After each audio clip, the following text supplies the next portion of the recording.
welcome to Storyboard. I'm Shibani Gharat. Now let's start with the top stories for this week today. In a detailed report on mechanism to curb fake news, the Parliamentary Standing Committee on Communication and Information Technology has placed the spotlight on fake news creators, underscoring the financial incentives, technological tools and legal gaps that allow them to operate with impunity. Stakeholders told the committee that fake news creators often rely on sensational headlines and fabricated narratives to maximize clicks, gain followers, and drive advertising revenue. These monetary rewards serve as a major incentive for individuals and groups to continue producing misleading content. The committee noted that existing penalties are not sufficient deterrent. At present, penalties range from warnings to fines up to rupees 25 lakh and potential license revocation. Now, stakeholders suggested a graded penalty system for repeat offenders, beginning with warnings and apologies, escalating to fines, suspensions, and ultimately complete blocking or removal of the channels. To tell us more about this news piece and to share more news with us, we are today joined in by Storyboard 18's Imran Fazal. Thank you, Shibani, for having me in the studio. What are the core issues as per the industry stakeholders? Let me point out major issues that the Parliamentary Standing Committee has mentioned about fake news, which the Ministry of Information and Broadcasting Minister, that's Ashwini Vaishnav, have repeatedly informed the Lok Sabha during parliamentary sessions that fake news is one of the major issues that the country is facing. Parliamentary Standing Committee has multiple times said that social media platforms should take proactive actions against such kind of news. But now with this report coming in, it makes the stand of the government more nuanced towards controlling fake news via creators directly, rather than putting the entire onus on the intermediary platforms like Meta or Google. Correct. Now moving on, key stakeholders from India's fastest growing video gaming and online money gaming sectors have called on the Ministry of Electronics and Information Technology, METI, to revise draft rules for the Promotion and Regulation of Online Gaming Act 2025, highlighting concerns over the proposed 5-year validity period for game registrations and the broad discretionary powers vested in the new regulatory authority. Imran, what are the core issues raised by gaming industry stakeholders during the conversation? So, if you see, Shibani, the METI has held 2 consultation meetings with the stakeholders, be it real money gaming industry or video gaming industry or the esports sector. In the latest consultation meeting, METI had released a draft rules for Promotion and Regulation of Online Gaming Act 2025. The rules suggest that an Online Gaming Authority of India will be formed. The smaller studios which operate in India are in large numbers. They are suggesting to the government that compliance burdens will impact their operations, while the definition of stakes mentioned in the rules is quite broader in the sense which might allow the gambling and betting platforms to enter into the social games and esports arena. So, apart from this, the major issue that the video gaming industry, including the Game Developers Association of India, in their written note to METI have suggested that incentives should also be given to the smaller studios and medium-scaled studios that operate in India. Esports is another sector that the Game Developers Association is asking for recognition, wherein the major relief that they are saying is there is no permanent or no compulsion in registering the game developers in the with the ministry. So the definition of stakes could evolve in the days to come. Imran, now a new story that we have extensively covered over the past few months, which is the CCI raids on the advertising agencies. Now, in a major relief to Madison Communications, Delhi High Court on Tuesday heard extensive arguments in writ petition challenging the Competition Commission of India's CCI search and seizure operations and the scope of Director General's investigative powers. During the hearing, DG's summons issued to Madison for October 14 were withdrawn, with the court recording the statement and adjourning the matter. The hearing before a single judge bench led by Justice Sachin Datta focused on procedural and statutory questions surrounding CCI's probe, which stemmed from leniency application filed in February 2024. Now, Madison has challenged both the legality of CCI's prima facie order under Section 26(1) of the Competition Act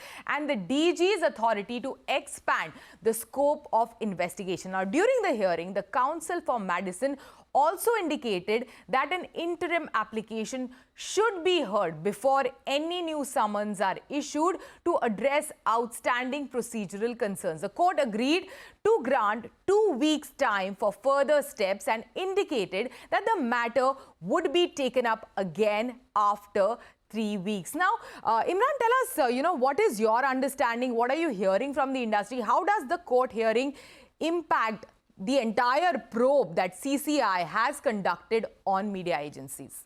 Media agencies are looking at a very positive note, wherein it is considered as a major win for Madison, because it is at very few instances in which CCI's DG summons have been withdrawn. Moreover, multiple such agencies which were raided during the probe might also reach out to Delhi High Court for a relief with the precedent that Delhi High Court will give in the Madison case. Are there any rumors? Which are the other agencies which are approaching Delhi High Court? Have you heard something from the industry sources so far, Imran? Publicis, which is represented by TLG India, have filed a writ petition in the Delhi High Court saying that the summons issued to them were not for the legal entity but for the brand name. If you compare that with the Madison case, it is completely based on quashing the CCI summons and the investigations against Madison. So these are two different matters, and we are expecting that more such media agencies might line up and file writ petitions in the Delhi High Court. So a lot of action ahead in weeks to come. Imran, thank you so much. Thanks for joining us in the studio today. Hope to see you in coming weeks too. Thank you, Shimani. And let's get on with the rest of the show now. Now, today's discussion is on India's vibrant festive season, where emotions, traditions and consumer spending intersect like nowhere else. Joining us are three industry leaders shaping the future of FMCG in this critical period. K. Ramakrishnan, Managing Director for South Asia at World Panel by Numerator, Mayank Shah, Vice President at Parle Products, and Kavita Chaturvedi, Business Unit Chief Executive for Biscuits and Confections at ITC Limited. Today and together, they will explore how brands are innovating beyond discounts to create authentic, culturally rich experiences that resonate across diverse consumer segments, from the affluent urban to the rural mass market, and build lasting connections well beyond the festivities.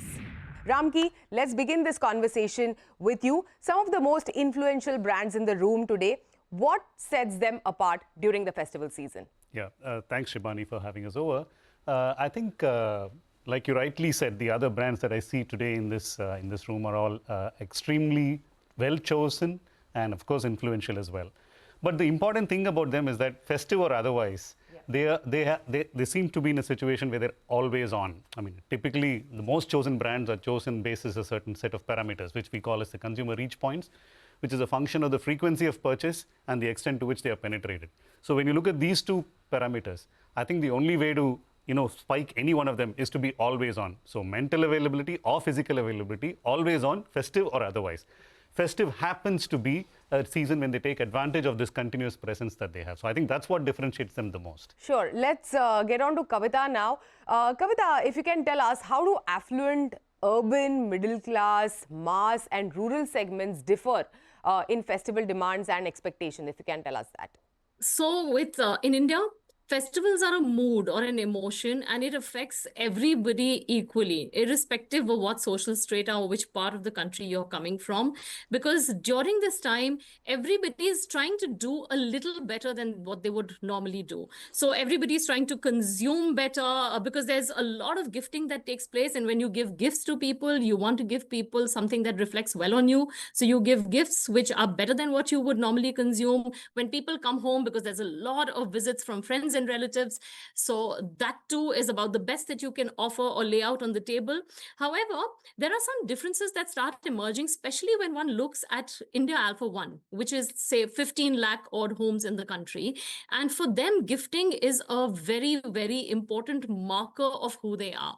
So we find when we do our researches amongst luxury consumers, India Alpha 1, people want to not repeat gifts from last year.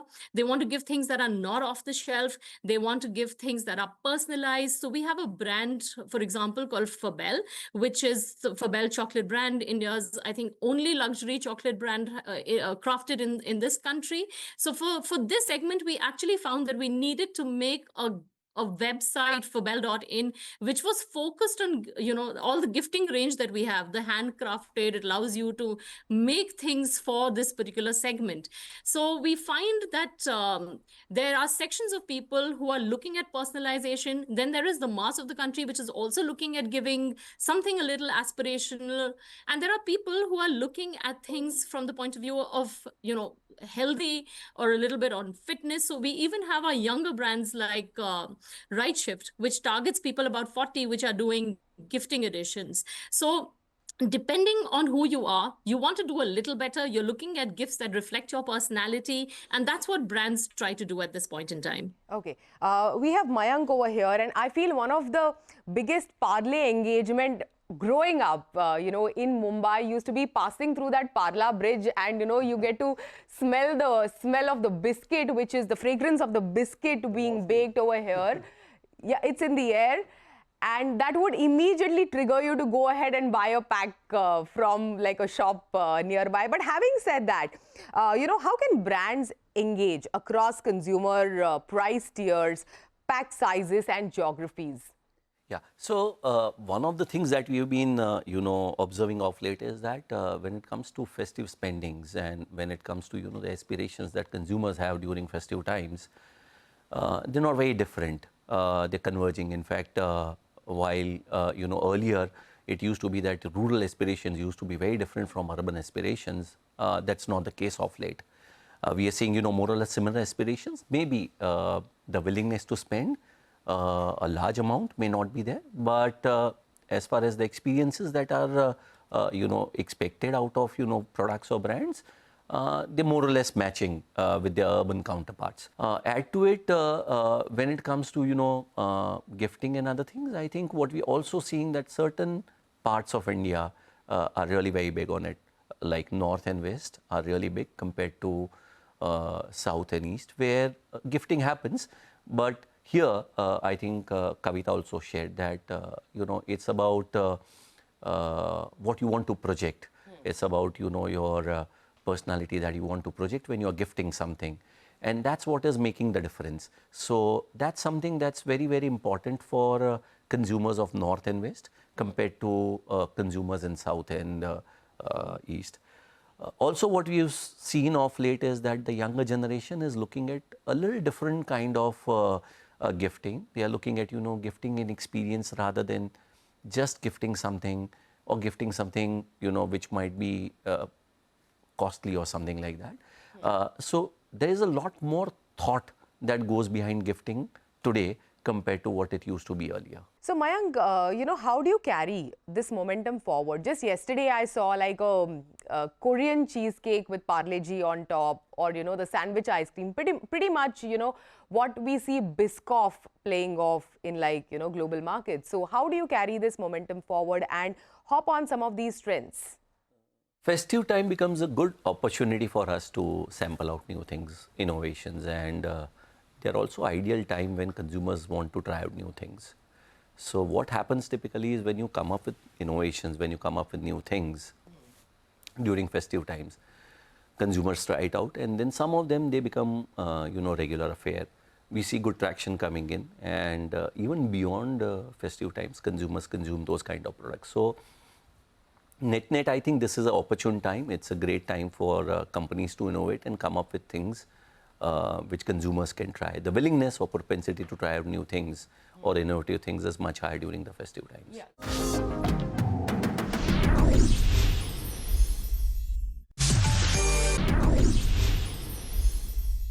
Kavita, you also spoke about what you are doing, with Fabel chocolates.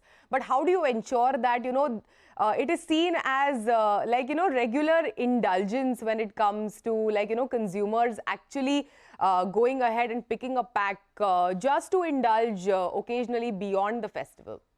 So, like Ramki put at the very beginning, when you are one of India's most chosen brands, or when you're in the FMCG business, you actually need your products consumed very frequently. So we have products which we are consumed 365 days a year. So there are products which are consumed weekly, and then there are products which are more in the indulgence space. What happens with the festive period is that it's literally for everyone in the country. It's literally a license to be able to indulge. However, what happens is that the reason brands like ours participate with festivals is because we want to be part of the consumer's life on a daily basis.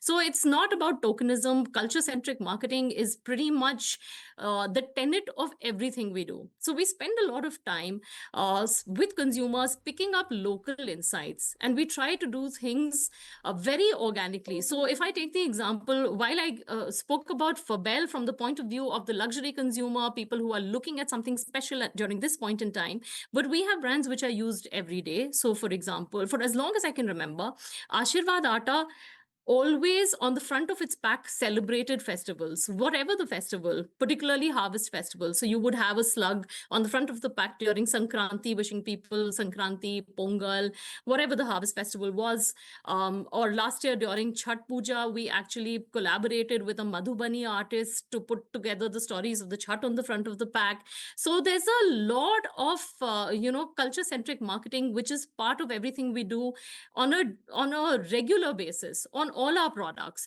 Because I think once brands become really large, unless you are authentically connecting with the consumer, you're not really going to get brand love. So that's what I wanted to put forward. And Kavita, also sticking with you, what do trends like, the viral Dubai chocolate teach companies such as yours? Like, what are some of the learnings that you pick from some of these trends?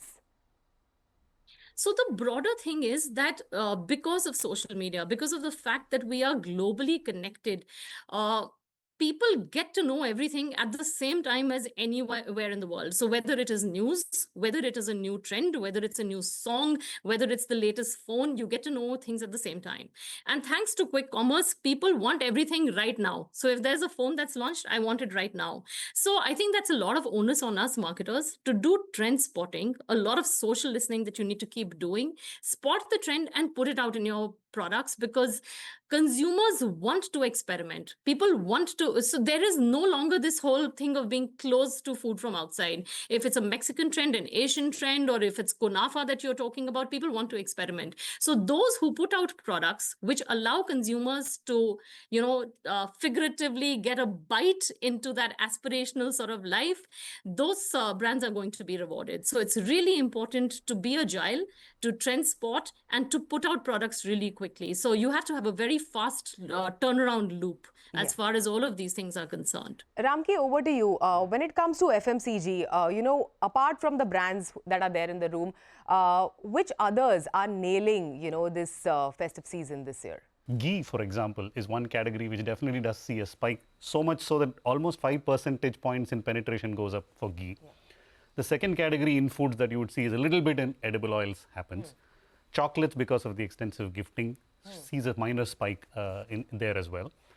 But interestingly, beauty sees a big spike during the festive season. I mean, I think people socialize more, go out more, party more, etc. So specifically categories such as face creams and things like that see a significant, almost 25% jump in terms of their individual And also volumes. makeup, I'm sure. Absolutely, yes. Yeah. So all of these are categories that see a jump. But otherwise, for the rest, it kind of makes up for the rest of the year and it remains more or less the same. Yeah, Mayank, over to you. Where do you see the next big opportunity, like, going forward? Is it modern trade, general trade? Like, where are you evolving, innovating, D2C, Q-commerce? What is it? It's primarily Q-commerce. If you look at the growth that's coming in, we are seeing at least about, 6x to 8x growth coming in from Q-commerce compared to GT, or almost like 4x of what we see typically coming in from MT. And there are two reasons behind it. One is the increasing penetration of QCom. You are seeing new pin codes being opened every other day. And secondly, I think the kind of convenience along with the value that it's offering currently is unmatched. So that, to my mind, is the next big channel. And that's what we are seeing since last almost about 2 years. Yeah, what about you, Kavita? Where do you see like the next big growth opportunity? So while we pride ourselves in being omni-channel, during the festive period particularly, the role of institutional sales cannot be undermined. So there's a lot of run-up to the festival that happens through the entire institutional channel, especially when you put out gifting packs for, dark fantasy products, for Bell products, you name it. So the role of institutions cannot be undermined. I completely agree with Mayank that QCom is here. It's not, and we're all last minute. We're often planning gifts last minute. We realize we're going somewhere, we need to pick things, and that is true across segments. So the role of QCom, of course, cannot be undermined. Both of these channels are important, but I'm going to share with you a very interesting anecdote. During Rakhi, just before, run up to Rakhi, I was in working the market, wholesale market in Ahmedabad, and I found ice cream parlors. You would see the branding of the ice cream brand.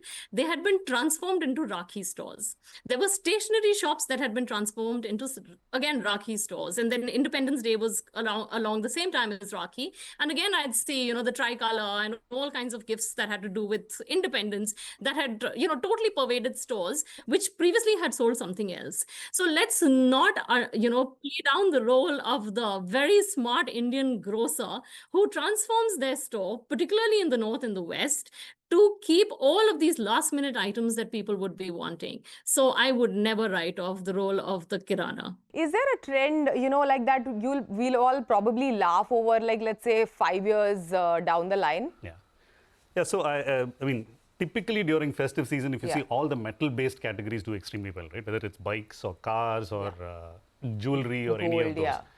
But there doesn't seem to be a limit to people. Kavita spoke about, cultural marketing, the moments and things like that.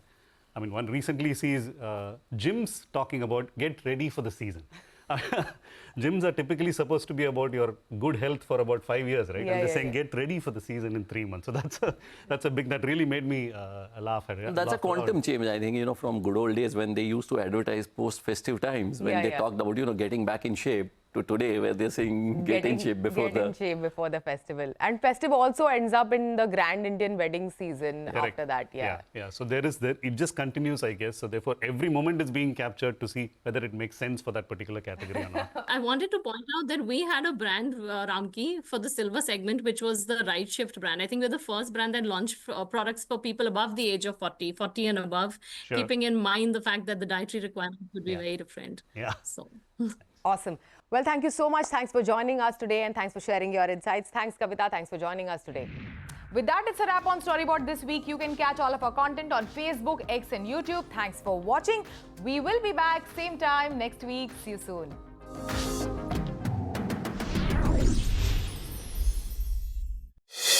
I really